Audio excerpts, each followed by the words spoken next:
ಜಗದೀಶ್ ಶೆಟ್ಟರ್ ಬಿಜೆಪಿಗೆ ಮರು ಸೇರ್ಪಡೆಯಿಂದ ತೀವ್ರ ಮುಜುಗರಕ್ಕೆ ಒಳಗಾಗಿರ್ತಕ್ಕಂಥ ರಾಜ್ಯದ ಕಾಂಗ್ರೆಸ್ ನಾಯಕರಿಗೆ ಇದೀಗ ಉಳಿದಂತಹ ನಾಯಕರನ್ನು ಕಾಂಗ್ರೆಸ್ನಲ್ಲಿಯೇ ಉಳಿಸಿಕೊಳ್ಳಬೇಕೆಂಬ ಒಂದು ಬಹುದೊಡ್ಡ ಚಾಲೆಂಜ್ ಎದುರಾಗಿರ್ತಕ್ಕಂಥದ್ದು ನಮಗೆಲ್ಲ ಗೊತ್ತಿರತಕ್ಕಂಥ ವಿಚಾರ. ಜಗದೀಶ್ ಶೆಟ್ಟರ್ ಬಿಜೆಪಿಗೆ ಸೇರ್ಪಡೆಯಾದ ನಂತರ ಇನ್ನೂ ಕೆಲವು ಕಳೆದ ವಿಧಾನಸಭಾ ಚುನಾವಣೆಯಲ್ಲಿ ಬಿಜೆಪಿಯನ್ನು ತೊರೆದು ಕಾಂಗ್ರೆಸ್ಸನ್ನು ಸೇರ್ಪಡೆಯಾಗಿದ್ದಂತಹ ಕೆಲವು ನಾಯಕರು ಇದೀಗ ಮತ್ತೊಮ್ಮೆ ಬಿಜೆಪಿ ಪಕ್ಷಕ್ಕೆ ಮರಳಿ ಹೋಗ್ತಾರೆ ಅಂತಕ್ಕಂಥ ಸುದ್ದಿ ಇದೀಗ ರಾಜ್ಯ ರಾಜಕೀಯ ವಲಯದಲ್ಲಿ ತೀವ್ರ ಚರ್ಚೆಗೆ ಕಾರಣವಾಗಿದೆ. ಜಗದೀಶ್ ಶೆಟ್ಟರ್ ಕಾಂಗ್ರೆಸ್ಸನ್ನು ತೊರೆದಿದ್ದರಿಂದ ತೀವ್ರ ಹತಾಶೆಗೆ ಒಳಗಾಗಿರ್ತಕ್ಕಂಥ ಕಾಂಗ್ರೆಸ್ನ ಹೈಕಮಾಂಡ್ನ ನಾಯಕರು ಇದೀಗ ರಾಜ್ಯದ ಕಾಂಗ್ರೆಸ್ ನಾಯಕರಿಗೆ ತೀವ್ರ ತರಾಟೆಯನ್ನು ತೆಗೆದುಕೊಂಡಿರ್ತಕ್ಕಂಥ ವಿಷಯ ನಾವು ಈಗಾಗಲೇ ಮಾಧ್ಯಮಗಳಲ್ಲಿ ಗಮನಿಸಿದ್ದೇವೆ. ಶೆಟ್ಟರ್ ಸೇರ್ಪಡೆಯ ನಂತರ ಆಪರೇಷನ್ ಕಮಲಕ್ಕೆ ಇಳಿದಿರ್ತಕ್ಕಂಥ ಭಾರತೀಯ ಜನತಾ ಪಕ್ಷದ ಕರ್ನಾಟಕ ರಾಜ್ಯ ಘಟಕ, ಅದರಲ್ಲೂ ಕೂಡ ನೇರವಾಗಿ ಬಿಜೆಪಿಯ ಹೈಕಮಾಂಡ್ ಇದೀಗ ತನ್ನ ಹಳೆಯ ಬಿಜೆಪಿ ನಾಯಕರನ್ನು ಮತ್ತೊಮ್ಮೆ ಕಾಂಗ್ರೆಸ್ನಿಂದ ವಾಪಸ್ ತನ್ನ ಪಕ್ಷಕ್ಕೆ ತರಬೇಕು ಅಂತಕ್ಕಂಥ ಪ್ರಯತ್ನದಲ್ಲಿ ತೀವ್ರವಾಗಿ ತೊಡಗಿಕೊಂಡಿದೆ ಅಂತಕ್ಕಂಥ ಮಾಹಿತಿ ಇದೀಗ ಲಭ್ಯವಾಗಿದೆ. ಅದರಲ್ಲೂ ಕೂಡ ಕಳೆದ ವಿಧಾನಸಭಾ ಚುನಾವಣೆಯಲ್ಲಿ ಬಿಜೆಪಿಯಿಂದ ಟಿಕೆಟನ್ನು ನಿರಾಕರಿಸಲ್ಪಟ್ಟು ಕಾಂಗ್ರೆಸ್ಗೆ ಸೇರ್ಪಡೆಯಾಗಿ ಬಹುದೊಡ್ಡ ಅಂತರದಿಂದ ಅಥಣಿ ವಿಧಾನಸಭಾ ಕ್ಷೇತ್ರದಿಂದ ಗೆದ್ದಿದ್ದಂತಹ ಲಕ್ಷ್ಮಣ್ ಸವದಿಯವರನ್ನು ಮತ್ತೊಮ್ಮೆ ಬಿಜೆಪಿಗೆ ವಾಪಸ್ ಕರೆತರತಕ್ಕಂಥ ಪ್ರಯತ್ನಕ್ಕೆ ಇದೀಗ ಬಿಜೆಪಿಯ ಹೈಕಮಾಂಡ್ ನಾಯಕರೇ ಖುದ್ದು ಅಖಾಡಕ್ಕೆ ಇಳಿದಿದ್ದಾರೆ ಅಂತಕ್ಕಂಥ ಮಾಹಿತಿ ಈಗಾಗಲೇ ಲಭ್ಯವಾಗಿದೆ. ಆದರೆ ಲಕ್ಷ್ಮಣ್ ಸವದಿ ಅವರನ್ನು ಪಕ್ಷದಲ್ಲಿಯೇ ಉಳಿಸಿಕೊಳ್ಬೇಕು ಅಂತಕ್ಕಂಥ ತೀವ್ರ ಪ್ರಯತ್ನಕ್ಕೆ ಇದೀಗ ರಾಜ್ಯದ ಕಾಂಗ್ರೆಸ್ ನಾಯಕರು ಮುಂದಾಗಿರ್ತಕ್ಕಂಥದ್ದು ಕೂಡ ನಮಗೆಲ್ಲ ಈಗಾಗಲೇ ಗೊತ್ತಾಗಿದೆ. ಈ ನಿಟ್ಟಿನಲ್ಲಿ ಮೊನ್ನೆ ತಾನೇ ಲಕ್ಷ್ಮಣ್ ಸವದಿ ಅವರೊಂದಿಗೆ ಜಂಟಿ ಪತ್ರಿಕಾಗೋಷ್ಠಿಯನ್ನು ನಡೆಸಿದಂತಹ ರಾಜ್ಯದ ಕೆಪಿಸಿಸಿಯ ಅಧ್ಯಕ್ಷ ಹಾಗೂ ಉಪಮುಖ್ಯಮಂತ್ರಿ DK ಶಿವಕುಮಾರ್ ಅವರು ಲಕ್ಷ್ಮಣ್ ಸವದಿ ಅವರು ಯಾವುದೇ ಕಾರಣಕ್ಕೂ ಕಾಂಗ್ರೆಸ್ ಪಕ್ಷವನ್ನು ಬಿಟ್ಟು ಹೋಗೋದಿಲ್ಲ ಅಂತಕ್ಕಂಥ ಹೇಳಿಕೆಯನ್ನು ಕೊಟ್ಟಿದ್ದರು.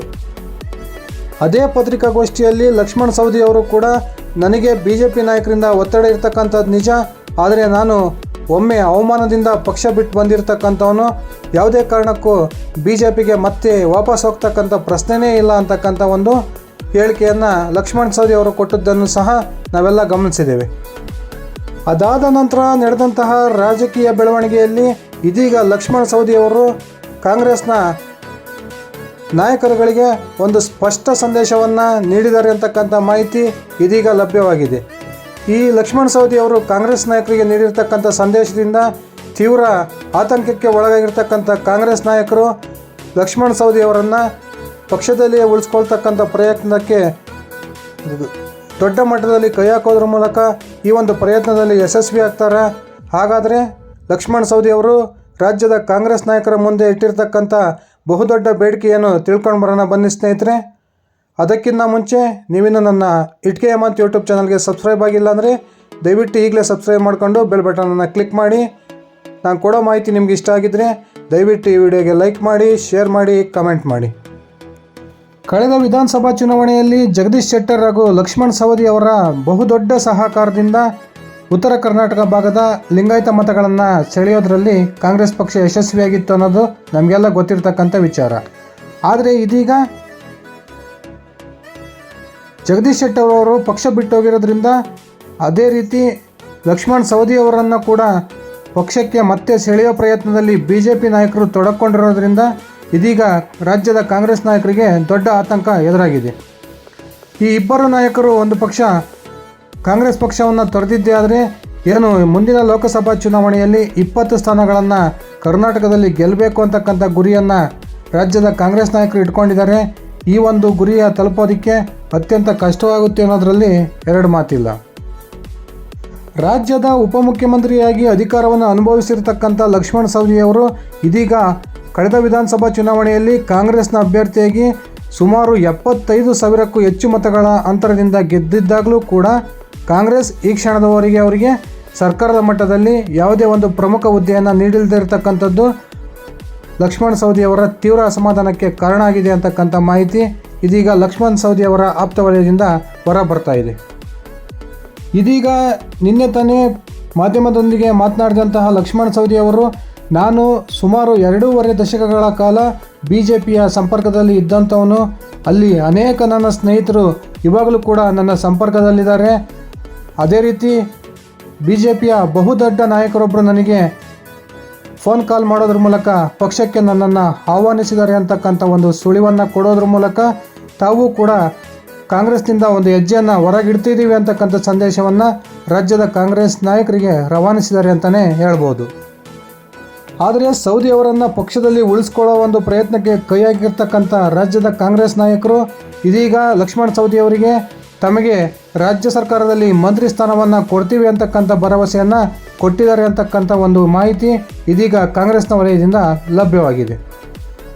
ಖಂಡಿತವಾಗೂ ಸಹ ಮುಂದಿನ ಲೋಕಸಭಾ ಚುನಾವಣೆಯಲ್ಲಿ ಕಾಂಗ್ರೆಸ್ ಪಕ್ಷ ಕರ್ನಾಟಕದಲ್ಲಿ ಹೆಚ್ಚು ಸ್ಥಾನಗಳನ್ನು ಗೆಲ್ಲಬೇಕು ಅಂದರೆ ಲಕ್ಷ್ಮಣ್ ಸವದಿ ಅವರ ಉಪಸ್ಥಿತಿ ಕಾಂಗ್ರೆಸ್ ಪಕ್ಷಕ್ಕೆ ಅತ್ಯಂತ ಮಹತ್ವದ್ದಾಗಿದೆ. ಇದೀಗ ಜಗದೀಶ್ ಶೆಟ್ಟರ್ ಅವರು ಕಾಂಗ್ರೆಸ್ ಪಕ್ಷವನ್ನು ತೊರೆದ ನಂತರ ಲಕ್ಷ್ಮಣ್ ಸವದಿ ಅವರಿಗೆ ಕಾಂಗ್ರೆಸ್ನಲ್ಲಿ ಬೇಡಿಕೆ ಹೆಚ್ಚಾಗಿದೆ ಅಂತಲೇ ಹೇಳ್ಬೋದು. ಇದೇ ಒಂದು ತನಗಿರ್ತಕ್ಕಂಥ ಬೇಡಿಕೆಯನ್ನು ಉಪಯೋಗಿಸ್ಕೊಂಡಿರ್ತಕ್ಕಂಥ ಲಕ್ಷ್ಮಣ್ ಸವದಿ ಅವರು ಇದೀಗ ರಾಜ್ಯದ ಹೈಕಮಾಂಡ್ ನಾಯಕರಿಗೆ ತನಗೆ ಮಂತ್ರಿ ಸ್ಥಾನವನ್ನು ಕೊಡಲೇಬೇಕು ಅಂತಕ್ಕಂಥ ಒತ್ತಡವನ್ನು ಹೇರ್ತಾ ಇದ್ದಾರೆ ಅಂತಕ್ಕಂಥ ಮಾಹಿತಿ ಕೂಡ ಲಭ್ಯವಾಗಿದೆ. ಅಷ್ಟೇ ಅಲ್ಲದೆ ಮುಂಬರುವ ಲೋಕಸಭಾ ಚುನಾವಣೆಯಲ್ಲಿ ತಮ್ಮ ಪುತ್ರ ಚಿದಾನಂದ ಸೌದಿ ಅವರಿಗೆ ಉತ್ತರ ಕರ್ನಾಟಕ ಭಾಗದ ಯಾವುದಾದರೂ ಒಂದು ಲೋಕಸಭಾ ಕ್ಷೇತ್ರದ ಟಿಕೆಟನ್ನು ಕೊಡಬೇಕು ಅಂತಕ್ಕಂಥ ಕಂಡೀಷನನ್ನು ಕೂಡ ಇದೀಗ ಲಕ್ಷ್ಮಣ್ ಸವದಿ ಅವರು ರಾಜ್ಯದ ಕಾಂಗ್ರೆಸ್ನ ನಾಯಕರ ಮುಂದಿಟ್ಟಿದ್ದಾರೆ ಅಂತಕ್ಕಂಥ ಮಾಹಿತಿ ಇದೀಗ ಬಂದಿದೆ. ಸರ್ಕಾರ ಬಂದು ಸುಮಾರು 9 ತಿಂಗಳವರೆಗೂ ಸುಮ್ಮನಿದ್ದಂತಹ ಲಕ್ಷ್ಮಣ್ ಸವದಿ ಅವರು ಜಗದೀಶ್ ಶೆಟ್ಟರ್ ಅವರು ಪಕ್ಷವನ್ನು ಬಿಟ್ಟೋದ ನಂತರ ಉಂಟಾಗಿರ್ತಕ್ಕಂಥ ಗೊಂದಲದ ಒಂದು ಲಾಭವನ್ನು ಪಡೆಯೋ ಪ್ರಯತ್ನದಲ್ಲಿ ತೊಡಗಿದ್ದಾರೆ ಅಂತಕ್ಕಂಥ ಮಾಹಿತಿ ಕೂಡ ಲಭ್ಯವಾಗಿದೆ. ಕಬ್ಬಿಣ ಕಾದಾಗಲೇ ಇದನ್ನು ಬಗ್ಗಿಸಬೇಕು ಅಂತಕ್ಕಂಥ ತೀರ್ಮಾನಕ್ಕೆ ಲಕ್ಷ್ಮಣ್ ಸವದಿ ಅವರು ಬಂದಂತೆ ಕಂಡು ಬರ್ತಾ ಇದೆ. ಲಕ್ಷ್ಮಣ್ ಸವದಿ ಅವರ ಈ ಒಂದು ಬೇಡಿಕೆಗೆ ರಾಜ್ಯದ ಕಾಂಗ್ರೆಸ್ ನಾಯಕರು ಯಾವ ರೀತಿ ಸ್ಪಂದನೆಯನ್ನು ಮಾಡ್ತಾರೆ, ಅಥವಾ ಲಕ್ಷ್ಮಣ್ ಸವದಿ ಅವರನ್ನು ಪಕ್ಷದಲ್ಲೇ ಉಳಿಸ್ಕೊಳ್ಳೋ ಒಂದು ನಿಟ್ಟಿನಲ್ಲಿ ಇವರಿಗೆ ಮಂತ್ರಿ ಪದವಿಯನ್ನು ಕೊಡ್ತಾರಾ, ಅದೇ ರೀತಿ ಮುಂಬರ್ತಕ್ಕಂಥ ಲೋಕಸಭಾ ಚುನಾವಣೆಯಲ್ಲಿ ಸವದಿ ಅವರ ಪುತ್ರ ಚಿದಾನಂದ್ ಸೌದಿ ಅವರಿಗೆ ಒಂದು ಲೋಕಸಭಾ ಕ್ಷೇತ್ರದ ಟಿಕೆಟನ್ನು ಕೊಡ್ತಾರಾ, ಕಾದು ನೋಡಬೇಕಾಗಿದೆ ಸ್ನೇಹಿತರೆ. ಲಕ್ಷ್ಮಣ್ ಸವದಿ ಅವರ ದೇಹ ಮಾತ್ರ ಕಾಂಗ್ರೆಸ್ನಲ್ಲಿದ್ದು ಅವರು ಮಾನಸಿಕವಾಗಿ ಇನ್ನೂ ಕೂಡ RSSನ ಸಂಪರ್ಕ ಹಾಗೂ BJPಯ ಪ್ರಮುಖ ನಾಯಕರ ಸಂಪರ್ಕದಲ್ಲಿರ್ತಕ್ಕಂಥದ್ದು ಅವರೇ ನಿನ್ನೆ ತಾನೇ ನಡೆಸಿದಂಥ ಪತ್ರಿಕಾಗೋಷ್ಠಿಯಲ್ಲಿ ಸ್ಪಷ್ಟಪಡಿಸಿದ್ದಾರೆ. ಈ ಎಲ್ಲ ಬೆಳವಣಿಗೆಗಳಿಂದ ಮುಂಬರ್ತಕ್ಕಂಥ ದಿನಗಳಲ್ಲಿ ರಾಜ್ಯದ ರಾಜಕೀಯದಲ್ಲಿ ಯಾವುದೇ ರೀತಿಯ ಬದಲಾವಣೆ ಆಗ್ಬೋದು ಅನ್ನೋದನ್ನು ನಾವೀಗಲೇ ಊಹಿಸೋದು ಕಷ್ಟ ಆಗುತ್ತೆ. ಖಂಡಿತವಾಗಲೂ ಕಾಂಗ್ರೆಸ್ನ ನಾಯಕರು ಲಕ್ಷ್ಮಣ್ ಸವದಿ ಅವರನ್ನು ಒಂದು ಪಕ್ಷ ಕಳ್ಕೊಂಡಿದ್ದೇ ಒಂದು ನಿಜವಾದರೆ ಕಾಂಗ್ರೆಸ್ಗೆ ಬಹುದೊಡ್ಡ ಹೊಡೆತ ಬೀಳೋದರಲ್ಲಿ ಯಾವುದೇ ರೀತಿಯ ಸಂಶಯ ಇಲ್ಲ. ಈ ನಿಟ್ಟಿನಲ್ಲಿ ಲಕ್ಷ್ಮಣ್ ಸವದಿ ಅವರನ್ನು ಪಕ್ಷದಲ್ಲಿ ಉಳಿಸ್ಕೊಳ್ಳೋ ಒಂದು ಪ್ರಯತ್ನಕ್ಕೆ ಕಾಂಗ್ರೆಸ್ ಅವರ ಒಂದು ಬೇಡಿಕೆಗಳಿಗೆ ಸ್ಪಂದನೆ ಮಾಡುತ್ತಾ ಕಾದು ನೋಡೋಣ ಸ್ನೇಹಿತರೆ. ಇದಿಷ್ಟಾಗಿತ್ತು ಇವತ್ತಿನ ನನ್ನ ವಿಡಿಯೋ. ಧನ್ಯವಾದಗಳು.